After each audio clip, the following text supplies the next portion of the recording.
Barka da shigowa tashar Indian Hausar ka. Danna subscribe da kuma alamar ƙararrawa. Domin samun sabbin fina-finai. Garejin jonata. Garejin jonata kayataccen kafce ne da kamfanin algaita stodio masu barbaɗan fassara suka fassara muku shi. Garejin jonata kayataccen labari ne akan wani jarumi mai amana.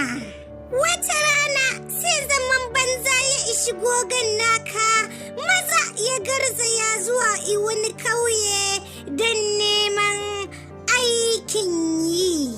Karasawarsa kauye ne ke da wuya, nan take ya samu aiki a wani gareji mai suna garejin jonata. Maza kankace me jonata ya bashi masauki a cikin gidansa. Karasowarsa gidan jonata ke da wuya, ya ga hoton iyayensa a rataye a falon jonata. Jonata na murnan magajin shi ya karaso, shi ɗan yana murna ya zo gidan kakanninsa.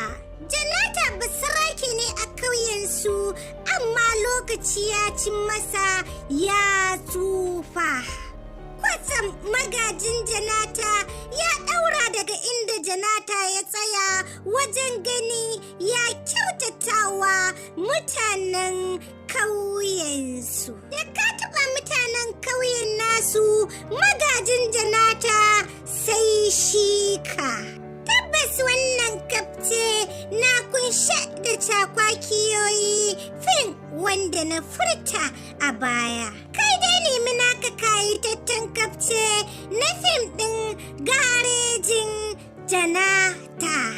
Kada ka manta, idan wannan shine zuwanka karo na farko zuwa wannan tasha tamu mai albarka mai suna Indian Hausa Channel TV. Masoya, ku danna mana subscribe da kuma alaman kararrawa don more fashin baki da ke cikinsa, ko kuma in ce recap na fina-finan Indian fassarar Hausa. Kai dai kulla halaka da wannan channel tamu mai albarka don